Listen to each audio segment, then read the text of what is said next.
Le Grand Matin Sud Radio, 7h-10h, Maxime Liédo. Il est 7h42 sur Sud Radio et on vous explique ce matin le séisme qu'a vécu une partie du monde dans la presque plus grande discrétion ce week-end. Bonjour Guillaume Gralet. Bonjour Maxime. Merci beaucoup d'être avec nous ce matin. Vous êtes journaliste, rédacteur en chef du journal Le Point au service Sciences et Tech et vous êtes l'auteur de ce livre pionnier, Voyage aux frontières de l'intelligence artificielle, et vous êtes justement entretenu avec tous ces géants de la tech, ces patrons qui sont normalement si difficiles d'accès, et on avait besoin de vous comprendre parce que justement il s'est passé, on va dire, quelque chose d'assez hallucinant ce week-end.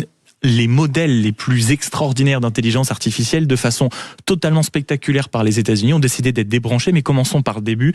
Imaginons que je me réveille à l'instant d'un coma. Si vous deviez m'expliquer l'intelligence artificielle et anthropique en quelques mots. Oui, pour faire très très vite, merci beaucoup Maxime, c'est des super questions. C'est un outil en fait, l'intelligence artificielle. L'expression, elle est née en 1956 à la conférence de Dartmouth. Elle avait fait beaucoup polémique à l'époque parce qu'on considérait qu'une machine ne pouvait pas penser, que c'était le propre de l'homme. Et puis petit à petit, elle nous a épaulés. Elle nous épaule par exemple pour trier des billets de banque à toute vitesse, c'est ce qu'on appelle le machine learning. Et encore plus depuis le 30 novembre 2022, l'apparition de ChatGPT, où lorsque vous conversez avec la machine, vous avez l'impression de parler avec votre voisin, votre cousine, vous n'arrivez plus à faire, ou encore un collègue de travail, vous n'arrivez plus à faire la différence. Alors ça peut vous aider à rédiger un peu mieux des emails, à traduire en temps réel. Et puis on va de plus en plus loin. Anthropic, l'entreprise dont vous parlez, elle a été co-créée par deux anciens, Dario et Daniela Amodei, qui ont décidé en 2020 de quitter OpenAI, la maison mère de ChatGPT, pour créer cette entreprise et qui est très connu pour être à l'origine de Claude. Donc Claude, c'est un concurrent de ChatGPT, comme l'est aussi Perplexity ou comme l'est encore le chat de Mistral en France. Et donc ce week-end, je le disais, le gouvernement américain a fait tout simplement débrancher, c'est vraiment le mot, deux modèles réputés excellents. Ils s'appellent l'un Fable 5, l'autre Mythos 5.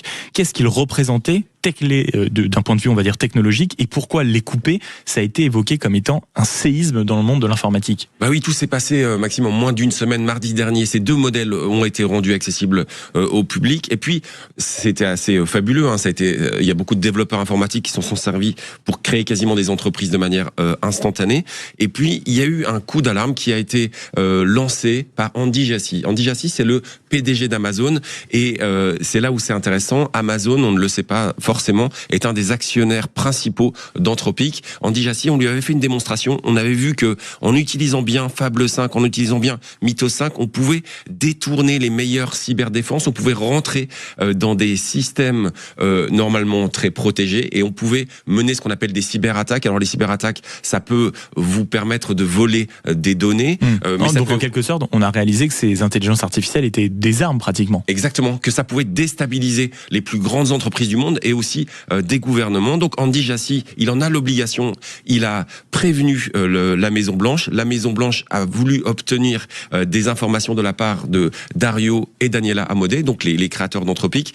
Dario Amodei a dit, ce n'est pas trop grave, on peut corriger le tir, mais la Maison Blanche a pris panique et a décidé d'interdire les exportations de ces modèles ultra performants. Mais donc il y a quand même quelque chose qui m'interpelle, comment l'État américain peut ordonner quelque chose de cette nature, c'est-à-dire comment un pouvoir politique peut obliger une entreprise privée à prendre une telle décision, c'est-à-dire en disant le modèle est trop bon, vous allez arrêter tout ça. Ça peut paraître surprenant d'un point de vue français. C'est extrêmement surprenant, mais on voit bien la puissance de ces outils qui, au fur et à mesure des années, deviennent des bras armés de l'État. On se souvient de la prise de conscience de la Chine, de Pékin en 2017. C'était quelques mois après qu'AlphaGo, un programme américain, avait réussi à battre un des meilleurs joueurs de Go à Séoul, en Corée.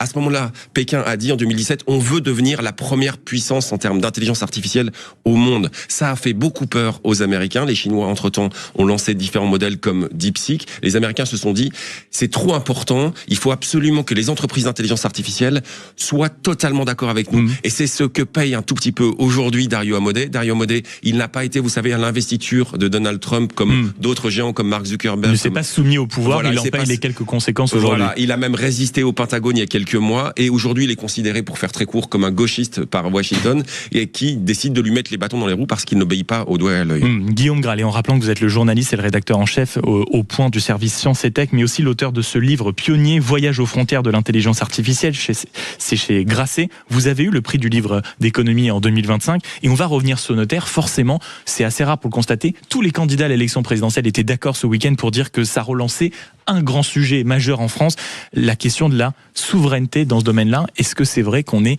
à ce point à la ramasse en France sur ce domaine de l'intelligence artificielle? Oui, on peut se féliciter qu'effectivement toute la classe politique s'en est émue ce week-end parce qu'on a vu qu'on pouvait nous couper accès au modèle comme si on éteignait la lumière ici dans le studio, comme avec un interrupteur. Donc on s'est dit, mais pourquoi on n'a pas nos champions? On n'arrête pas de dire qu'on a les meilleurs ingénieurs, les meilleures chercheuses et les meilleurs chercheurs du monde. Pourquoi on n'arrive pas à les créer? Alors, pour faire très court, il faudrait d'abord qu'on leur fasse confiance, qu'on les célèbre davantage. On a commencé à le faire un petit peu avec Mistral, avec OVH. On peut aller beaucoup plus loin.